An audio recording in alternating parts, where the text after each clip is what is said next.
Eu estava exultante porque tinha acabado de passar no vestibular para a Faculdade de Direito e quando veio o golpe, tinha um mês que a gente estava já fazendo a faculdade.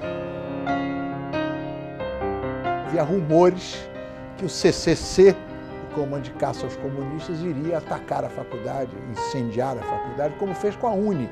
E nós, estudantes, calouros e o diretório acadêmico, os dirigentes do glorioso Centro Acadêmico Cândido Oliveira, o CACO, ficamos todos ali em vigília. E no dia 1º de abril, havia ameaça concreta, né, ainda a polícia chegou, etc., ia cercar, ia invadir para tirar os estudantes, e um militar que veio com o seu tanque, era um legalista, veio defender os estudantes e nos proteger. Nós saímos da faculdade escoltados por um comando do exército legalista que veio nos salvar.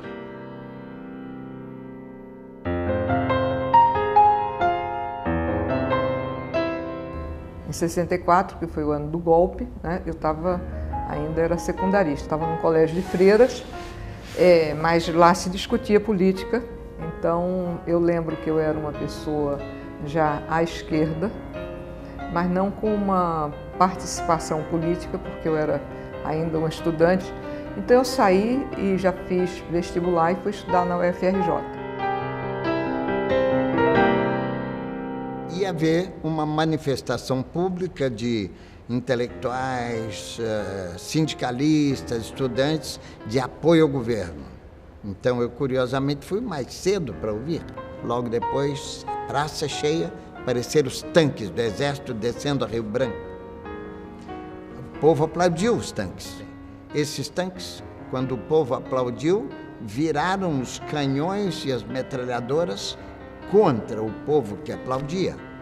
O povo entendeu que começou a vaiar os tanques e os militares que vinham neles. Eu vi 2 homens, a paisana, mas com botas militares, que atiraram contra algumas pessoas do povo. Uma delas foi atingida perto de mim. E dali eu fui para o escritório e já no escritório encontrei pessoas desesperadas pedindo socorro porque haviam sequestrado seus parentes, pais, filho, marido, etc.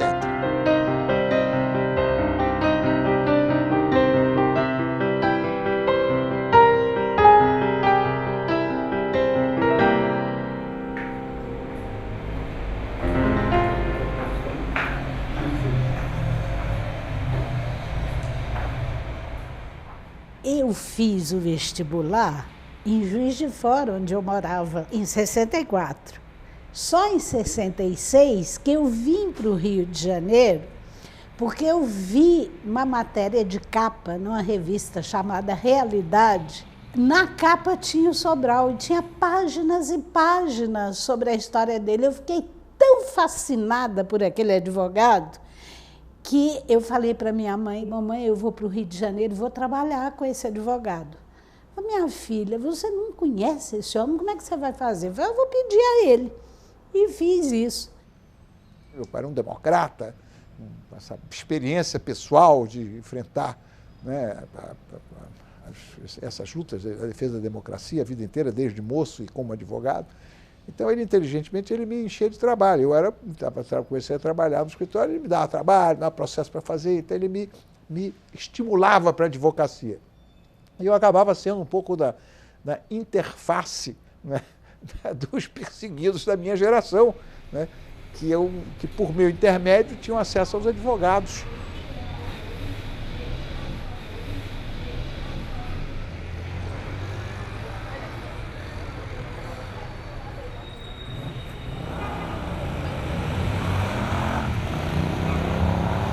Depois eu comecei a assistir muito sistematicamente às defesas feitas pelos grandes advogados do Rio de Janeiro no Superior Tribunal Militar, que ficava ao lado da Escola de Direito.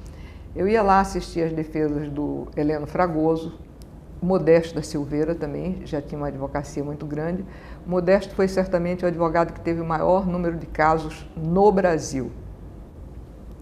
fui para o DOPS, que seria o local normal de uma prisão política.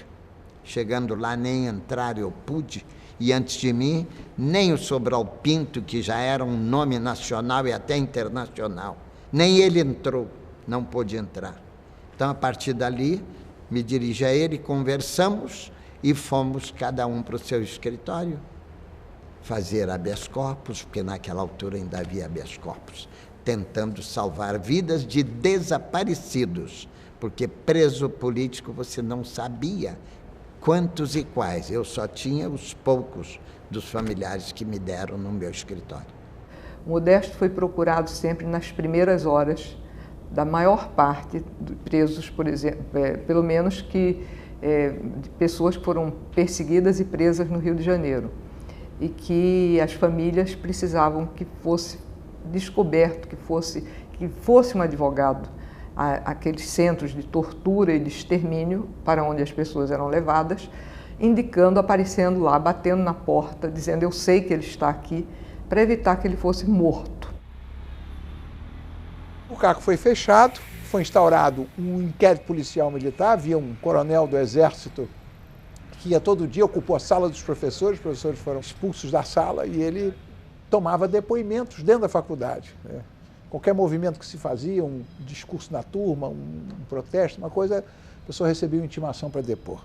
O coronel às vezes ia fardado, tinha um sargento que era o escrivão que batia os depoimentos, tinha lá uma doutora, um grupo, e nós vivemos então esse terror na faculdade. O CACO foi fechado, os dirigentes do CACO foram processados na Lei de Segurança Nacional, foram denunciados como criminosos, né, como criminosos políticos, como criminosos contra o governo, como subversivos.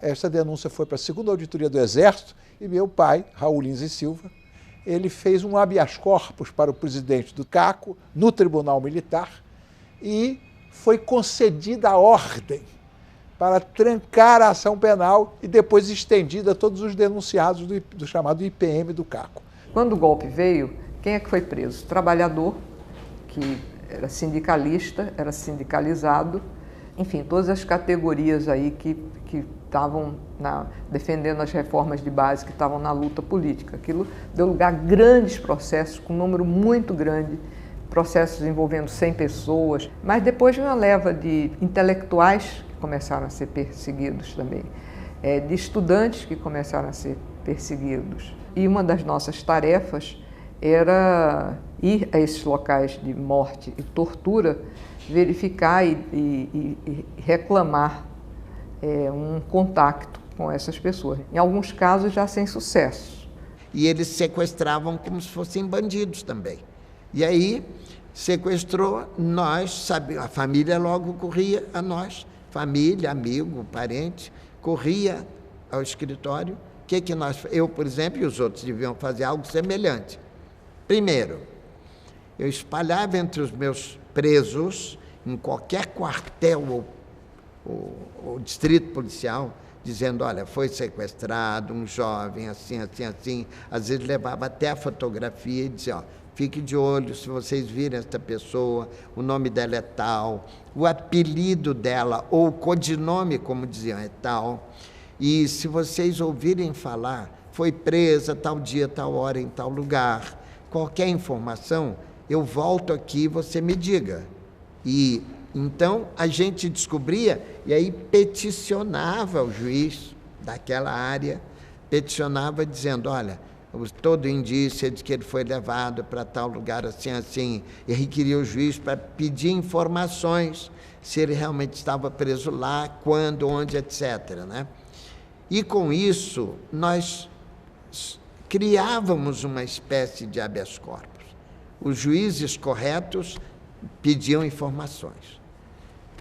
E tinha mais ainda uma coisa que era muito importante para nós, é o seguinte, é que eles, no meio deles, torturadores, sequestradores e assassinos, havia algumas pessoas de bem que muitas vezes telefonavam para a família, como telefonaram para mim, várias vezes. Telefonava informando: olha, fulano de tal está em tal lugar, assim, assim.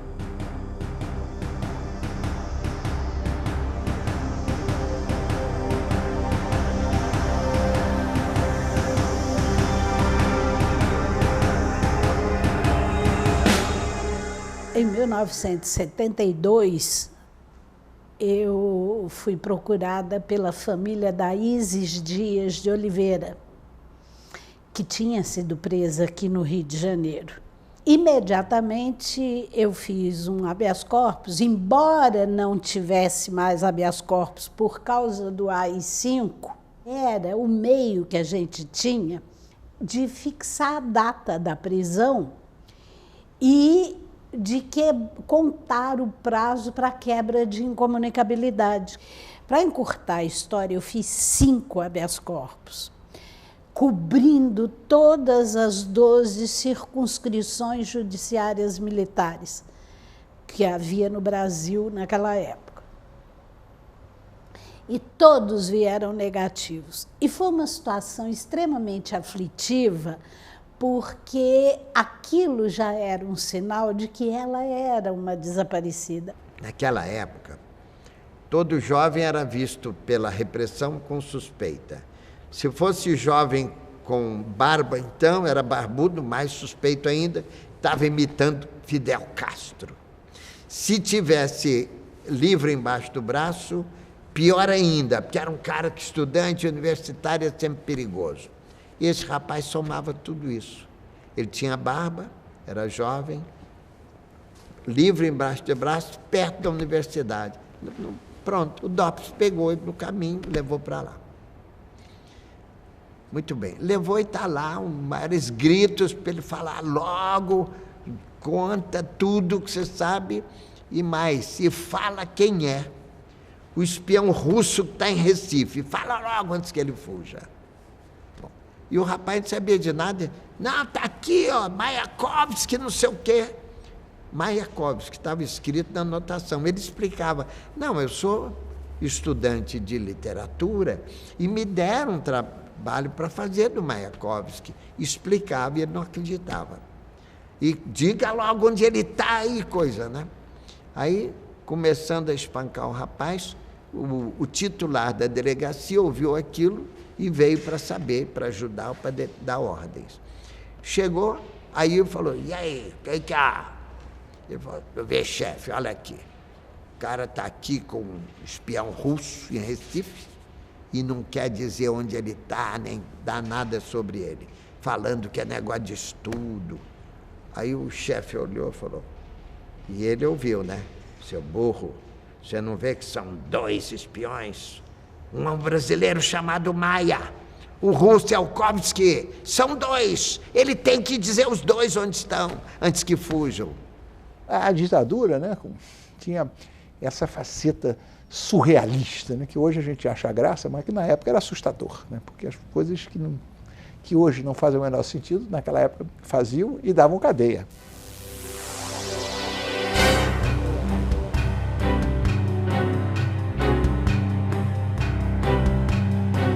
O Congresso da UNE eram 800 estudantes que, como o Congresso é risível, né, Ibiúna, uma cidadezinha desse tamanho, já é um congresso clandestino da UNE com 800 jovens, né?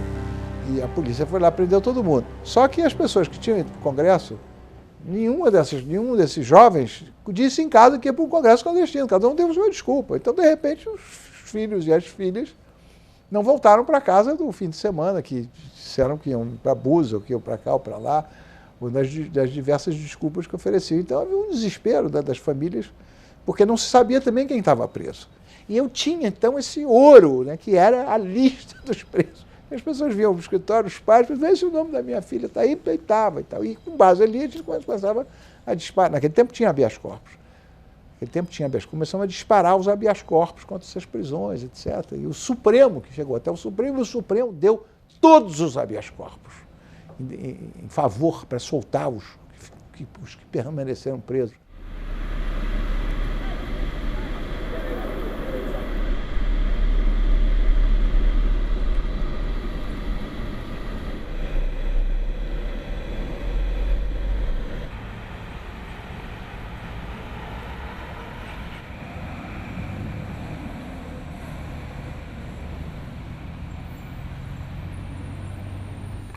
Esses prédios estaduais das Forças Armadas, especificamente, às vezes são reconfigurados, como é o caso do que ocorreu aqui.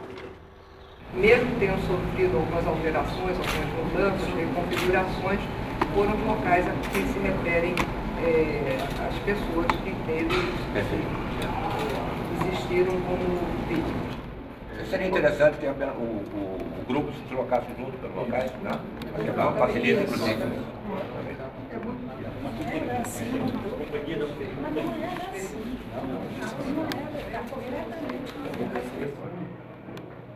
Quero ver o que tem atrás dessa parede. Vamos voltar agora a esse pavilhão, a esse conjunto, que é o que nós conhecemos bem, infelizmente. Nós podíamos entrar nele por um lado ou por um outro de um corredor transversal. Parte do que hoje é esse alojamento era o X1, que era a solitária contígua, C1, C2, C3, C4. Há muitas alterações na estrutura do prédio.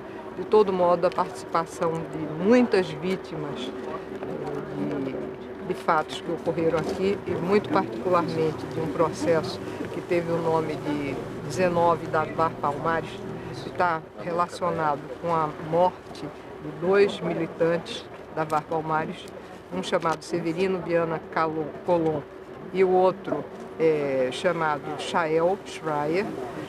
Essa era a sala, e era nessa sala em que as torturas eram praticadas. Foi nessa janela que o Carlos Luiz se atirou. Esse grupo veio aqui não só falar das torturas que sofreu, e muito especificamente dessas torturas que levaram à morte esses 2 militantes.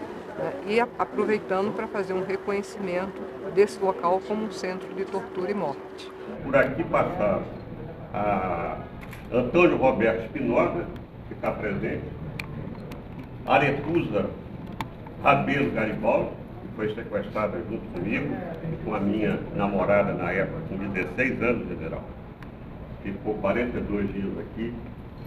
Carlos Mink está ausente.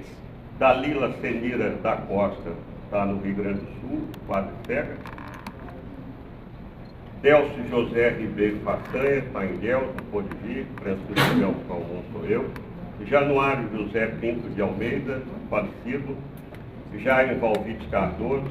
Luiz Antônio de Medeiros Neto, confirmou até ontem, mas não apareceu. Maria Auxiliadora Lara Barcelos, que aqui, se existe inferno, aqui foi a matriz do inferno para ela.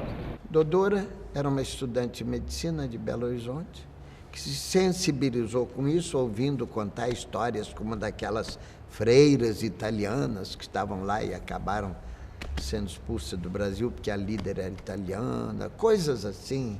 E ela se mobilizou e entrou na luta contra a ditadura, estudando medicina.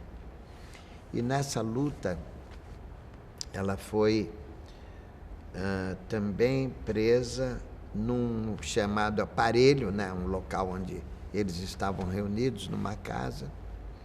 Ela me disse o seguinte, que está no depoimento, porque eu pedi a ela, conte no seu depoimento, no seu interrogatório, conte tudo, toda a verdade.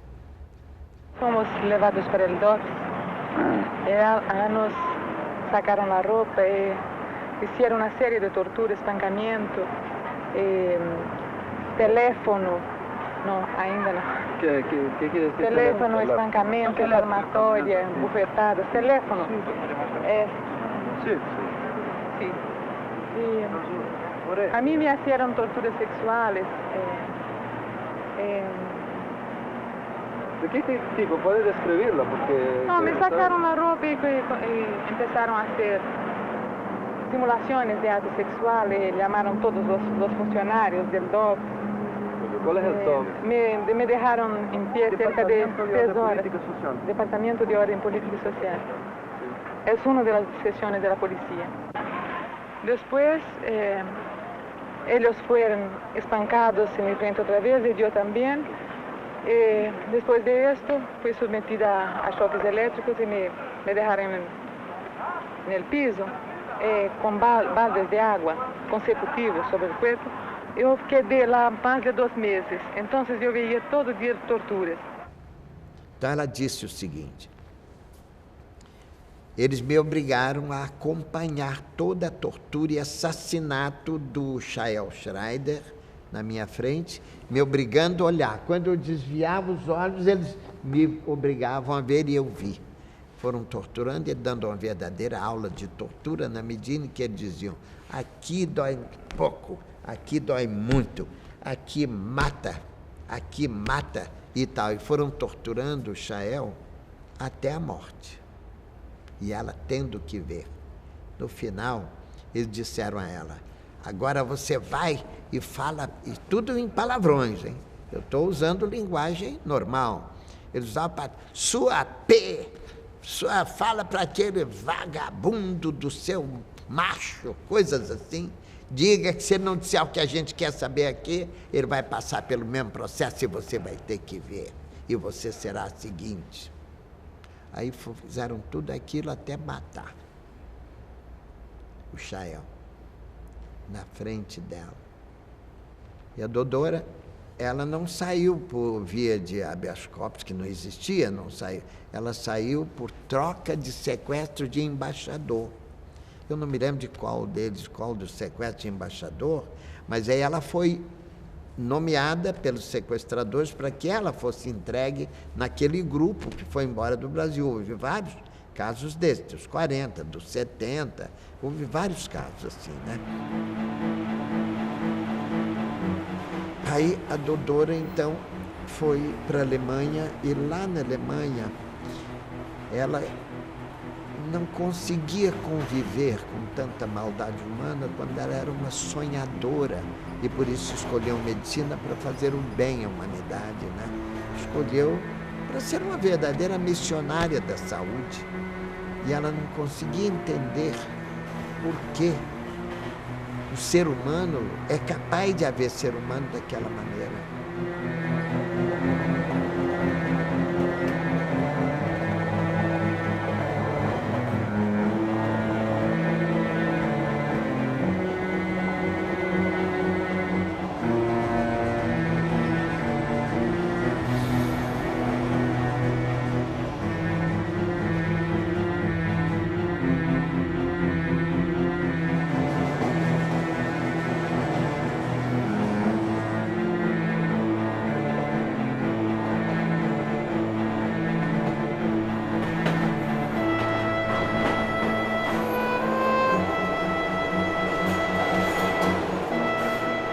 Mas essa moça, não conseguindo conviver com a realidade humana tão brutal, sabe o que ela fez?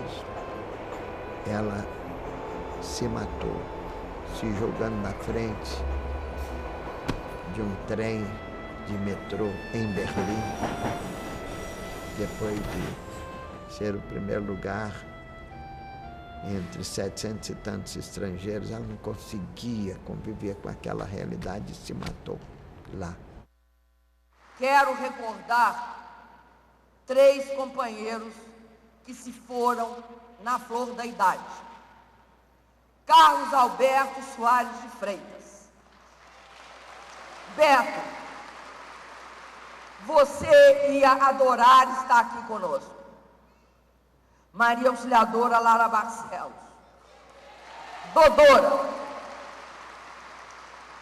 você está aqui no meu coração, mas tenho certeza que está aqui com cada um de nós. Yara e Avelberto. Yara, que falta fazem guerreiras como você. O caso da Dilma, a Dilma teve 3 processos. A Dilma foi presa em janeiro de 1970 e ela foi investigada em 3 estados diferentes. Em Minas, no Rio de Janeiro, porque viveu algum tempo aqui no Rio de Janeiro, e teve em São Paulo. Ela teve 3 processos e ela foi condenada no do Rio e no de Minas a 1 ano e 1 mês em cada um. Em São Paulo ela foi condenada a 4 anos.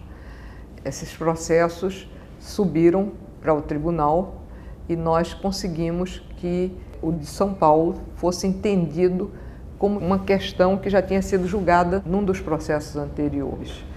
Então, no final das contas, ela ficou só com 2 anos em 1 mês de pena e já tinha cumprido um pouco mais do que isso, então foi solta.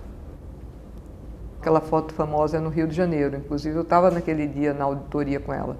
Aquela foto realmente é icônica, né? Porque ela representa uma pessoa que não se dobra, que olha assim com uma altivez imensa e ao mesmo tempo na foto os militares escondendo os olhos, ou seja, estamos aqui envergonhados. Ela sofreu muita pancada, muita palmatória, muita humilhação, muita a alternância de todas essas técnicas, o tempo todo uma intimidação muito grande. E no dia 10 de novembro de 1972, o Cid Moreira, no Jornal Nacional, anunciou que tinha sido morta num tiroteio com as forças de segurança a terrorista Aurora Maria Nascimento Furtado. A Aurora era também acusada de pertencer à ALN. A família me telefonou pedindo para liberar o corpo. E eu fiz um périplo, fui ao DOPS, fui ao Primeiro Exército, fui a todos os lugares onde era possível obter alguma informação sobre onde estava o corpo.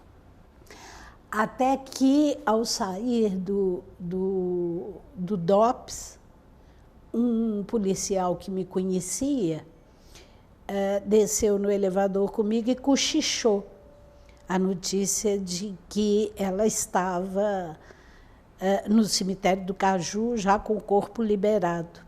E para lá eu fui. E a Aurora estava já no caixão, e quando eu olhei a Aurora tinha um olho pendurado e o outro completamente preto, um hematoma que tomava tudo, um afundamento no maxilar, muitos sinais de mordida, uma fratura externa no braço, um rasgo na barriga que ia até a vagina. E eu fiz um gesto de carinho, sabe quando a criança está chorando, que você passa a mão assim na testa? Quando eu fiz assim nela, meu dedo afundou. E ela tinha a franja mal cortada, né? Aí eu levantei a franja e fui mexendo no cabelo. A última coisa que fizeram com ela foi apertar um torniquete de aço. Por isso que o olho estava saltado.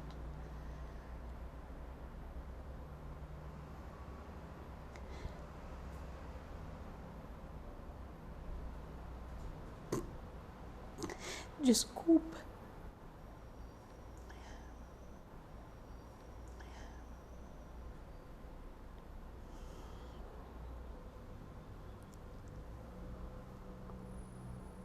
A gente cuidou de esconder ao máximo dos pais que iam receber o caixão. Mas o rosto não tinha jeito.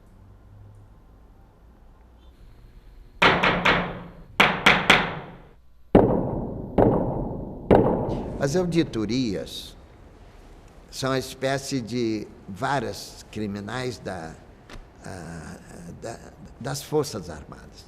Auditorias do Exército, da Marinha e da Aeronáutica. Era a primeira instância judicial. A segunda era o STM, Superior Tribunal Militar, e o terceiro era o Supremo, mas aí em casos especiais ia para o Supremo. Pois bem, a primeira instância era assim. Havia um juiz togado, isto é, um advogado, que entendia de leis, e 4 outros militares que não tinha que entender nada de lei, mas atuava e decidia como se fosse um juiz mesmo. E aí, devia ser sorteado, muitas vezes era escolhido a dedo. Tanto que eu constatei, entre os juízes, um dos torturadores sequestradores a gente sabia que até isso acontecia. A justiça do Exército era mais popular, mais sensível, era mais acessível. A oficialidade era de pessoas mais comuns, não é? Mulatos, negros. A Marinha não, a Marinha não tinha preto, não tinha mulato, louros de olhos azuis, era claramente assim, né, o puro sangue, aquela coisa, a oficialidade difícil. Era muito claro a maneira com que nós éramos tratados por uma oficialidade, por outra pessoa. Impressionante, era, enfim. Na aeronáutica, se o coronel fosse o aviador, era completamente diferente se fosse o intendente. Em geral, o aviador era um tipo mais humano, mais engraçado, mais, eu diria, mais compreensivo, menos preconceituoso, etc. Então, isso variava. Também em relação ao auditor, às vezes tinha um auditor mais duro, um promotor mais duro, então aquela auditoria era uma auditoria mais tensa. Os presos iam para lá e lá funcionava como um lugar de ressurreição, como um lugar de recuperação da identidade deles, porque eles que tinham sido tão humilhados, que tinham sido tão maltratados, que tinham perdido tantos pedaços, né, que tinham perdido a capacidade, inclusive, de dormir sem pesadelos. Essas pessoas que sofreram esse processo, né, elas chegavam na auditoria e diziam: não estamos vencidos, não fomos vencidos, o que aconteceu conosco foi isso. E correndo todos os riscos, denunciavam a barbárie, denunciavam os autores, denunciavam minuciosamente o que eles sofreram. Isso era uma forma de uma retomada, de uma recuperação da identidade deles como insurgentes e como pessoas que se opunham ao regime.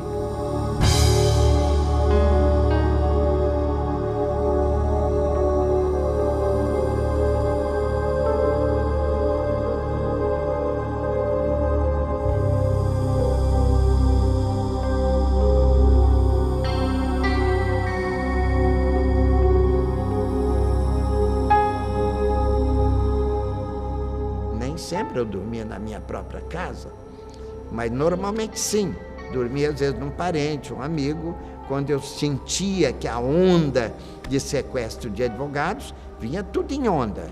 Há uma linha assim, de participação em atos de terrorismo, né, praticado pelos agentes públicos, que num determinado momento considerou que teria um efeito positivo para eles sequestrar advogados. O Heleno Fragoso também foi sequestrado, o George Tavares também foi sequestrado. Nisso, estavam lá Susequinde de Moraes Rego, que tinha uma pessoa idosa, bem idosa na época, e o próprio Heleno Fragoso, que estava lá, que também não estava bem de saúde.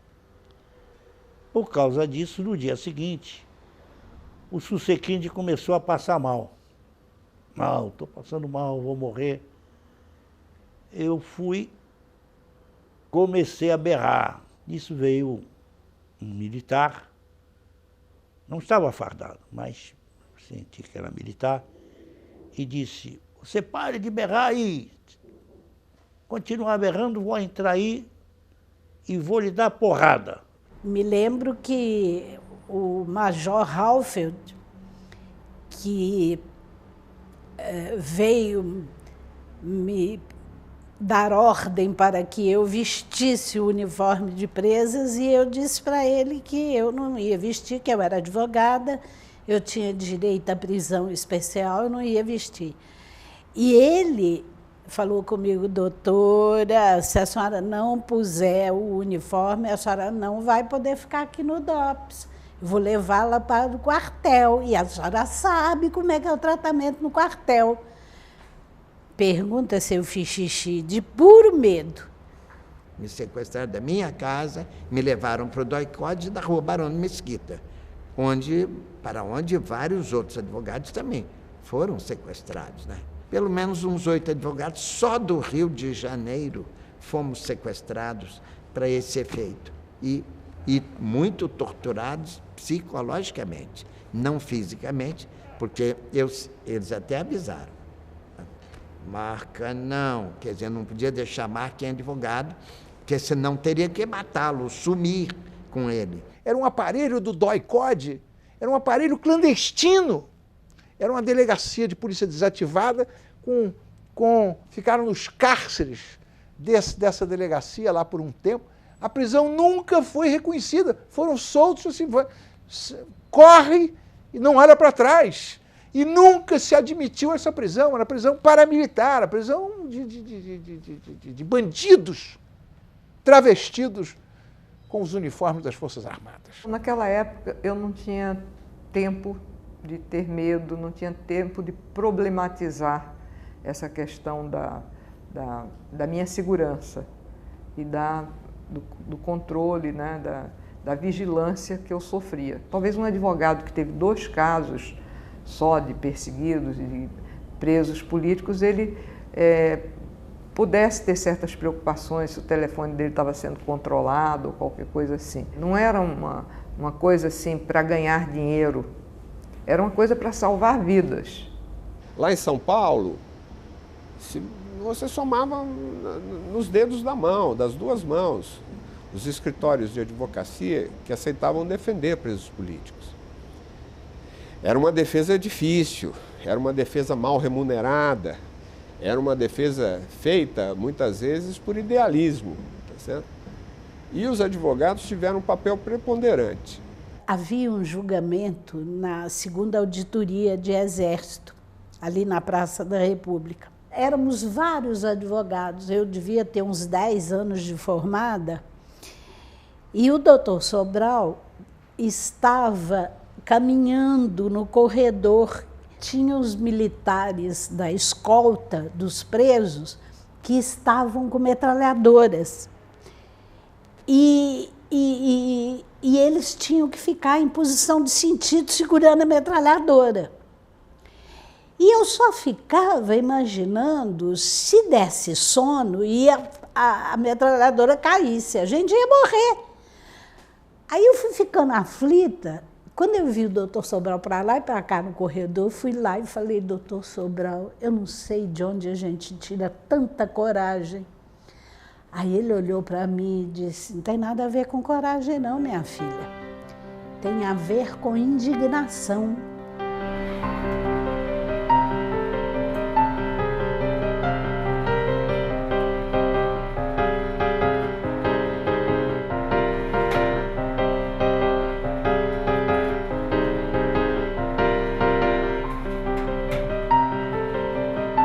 Uma vez em São Paulo, conversando com a advogada Eni Moreira, ela me disse que uma das mágoas que o Sobral Pinto tinha era que os processos do Tribunal de Segurança Nacional, da época do regime do Getúlio Vargas, haviam sido incinerados depois do fim da ditadura Vargas.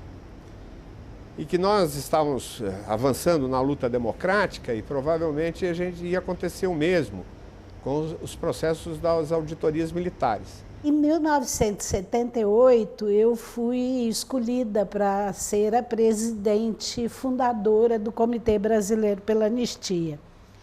E aí, nessa viagem, eu aproveitei, indo a Genebra, na Suíça, eu fui procurar o Conselho Mundial de Igrejas. E lá eu tive contato com o Charles Roy Harper, que era um dos dirigentes, e falei com ele do projeto e pedi o apoio financeiro. E eles fizeram 2 exigências, que eu, voltando para o Brasil, eu conseguisse o aval do Dom Paulo Evaristo Arns e do reverendo Jaime Wright, que era o homem do CMI aqui no Brasil. E o projeto, que era para tirar xerox de alguns casos, acabou sendo de tirar xerox de todos os processos da Lei de Segurança Nacional do regime militar. A Eni organizou uma rede de advogados, né, que iam lá, tiravam cópia dos processos. Só que a Eni, na época, não dizia muito o que é que dizia que estava precisando fazer um estudo, não estava muito esclarecido para os advogados o que era, porque era um projeto sigiloso, né? Que não podia ser informado, não podia transpirar o que estava sendo feito. Então, nós montamos aqui em Brasília uma estrutura muito interessante. Nós alugamos uma salinha, pusemos 3 meninos, 3 máquinas Xerox. De manhã, um advogado ia ao STM, no arquivo, retirava um processo, tá certo? Você tinha 24 horas para devolver o processo, trazia, tirava Xerox, no dia seguinte devolvia e assim sucessivamente. Foi engraçado porque uma vez uma funcionária do arquivo do Tribunal Militar, ela, intrigada com aquela história de tanto processo que a gente tirava, ela perguntou, mas para que isso? E aí eu disse para ela, a anistia não alcançou todo mundo. Então a gente tem que estudar o processo para saber quem tem direito e quem não tem. E ficou por isso.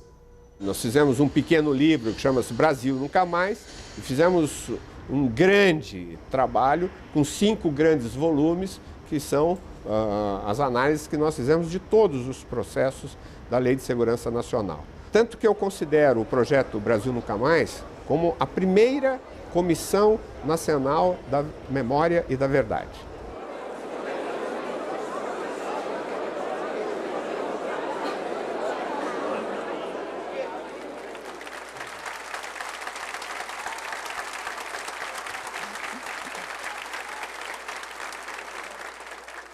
A sombra e a mentira não são capazes de promover a concórdia. O Brasil merece a verdade. As novas gerações merecem a verdade. E, sobretudo, merecem a verdade factual aqueles que perderam amigos e parentes e que continuam sofrendo, como se eles morressem de novo e sempre, a cada dia.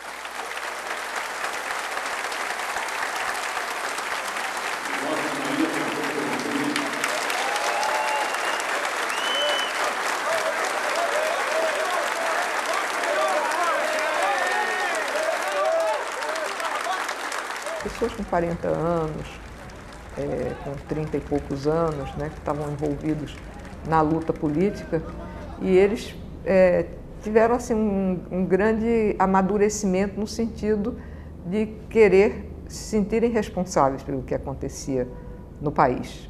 Esses advogados demonstraram coragem, demonstraram perseverança, demonstraram amizade, e a função desses advogados no combate à ditadura foi muito grande. E tem uma frase muito interessante daquele juiz espanhol, o Garzón, que diz que você só pode virar a página depois de lê-la. Nós, advogados, temos o dever de chamar os nossos clientes e ajudar a fazer a enciclopédia do riso da dor, a enciclopédia da vergonha do período de ditadura brasileira. Temos o dever de fazer isso. Enciclopédia do bem e do mal.